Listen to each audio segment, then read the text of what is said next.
शेपूची भाजी म्हटली की सगळेच जण नाकं मुरडतात. परंतु अशा पद्धतीने शेपू आणि आंबट चुक्याचं पिठलं केलं तर सगळेच जण अगदी आवडीने खातील. चला तर मग बघूयात याची रेसिपी.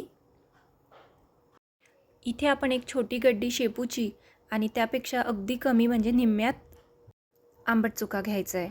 आता हे दोन्ही आपल्याला व्यवस्थित स्वच्छ पाण्याने धुवून घ्यायचं आहे. शेपू आणि आंबट चुका स्वच्छ पाण्याने धुतल्यावर आपल्याला अगदी बारीक कट करून घ्यायचा आहे. अगदी बारीक कापून घ्यायचा म्हणजे पिठलं खूप छान होते. शेपूच्या भाजीला तीव्र वास असतो आणि हलकी कडवट चव असते, परंतु अगदी योग्य प्रकारे बनवली तर खायला खूपच चविष्ट लागते.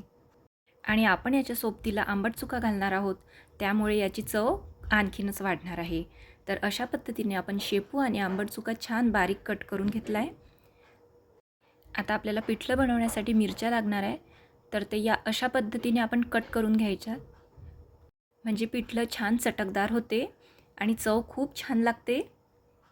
आता एका पातेल्यामध्ये आपण कट केलेली शेपू आणि आंबट चुका घालून घ्यायचा.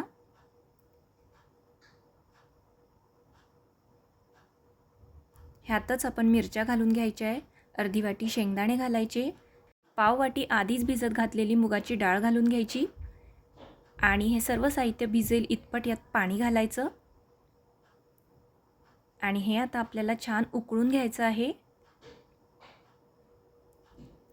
आता ह्याला उकळी आलेली आहे, तुम्ही बघू शकताय. छान शिजलेली आपली शेपू, आंबट चुका आणि मिरच्या. ह्यातली डाळ दाबून बघायची. डाळ जर दबली तर समजायचं आपलं सर्व साहित्य हे छान शिजलेलं आहे. आता हे गरम आहे, थोडं गार होऊ द्यायचं आणि मग याच्यामध्ये पीठ कालवणार आहे आपण. हे गरम असतानाच जर आपण ह्याच्यामध्ये बेसन कालवलं तर ह्याच्यामध्ये गाठा होतात. आता हे पूर्णपणे गार झालं आहे. यावेळी आपण ह्याच्यामध्ये बेसन कालवून घ्यायचं आहे. तर इथे मी 1 वाटी एवढं बेसन घेतलेलं आहे. चणा डाळीचं बेसन कालवून घ्यायचं आणि मस्त रवीने घोटून घ्यायचं आहे. आपल्या आवश्यकतेनुसार आपण बेसन घालू शकतो. जास्त घट्ट पाहिजे असलं तर बेसनाची क्वांटिटी वाढवावी आणि मस्त लोणून घ्यायचं. यात एकही गाठ राहता कामा नये. सर्व साहित्य एकजीव होईल इतपत आपल्याला हे छान घोटून घ्यायचं.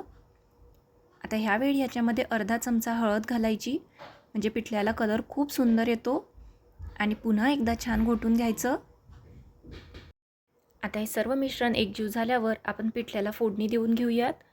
इथे तेल गरम झालं आहे. सगळ्यात आधी मोहरी घालायची, जिरं घालायचं आणि बारीक खुडलेला लसूण घालून घ्यायचं आहे भरपूर.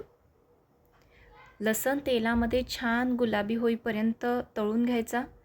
नंतर हळद घालायची, हळद अगदी कमी घालायची आणि आपलं मिश्रण घालून घ्यायचं याच्यामध्ये. आता हे घातल्यानंतर एकसारखं थोडं हलवत राहायचं, नाहीतर ह्याच्यामध्ये पुन्हा गाठी होऊ शकतात. मीठ घालून घ्यायचं चवीनुसार. हळूहळू ढवळत राहायचं. तुम्ही बघू शकता आपलं पिठलं मस्त तयार झालेलं आहे. ह्याच्यावरती थोडं झाकण ठेवून एक वाफ काढून घ्यायची. आता पिठलं गरमागरम पोळी भाकरीसोबत खायला रेडी आहे.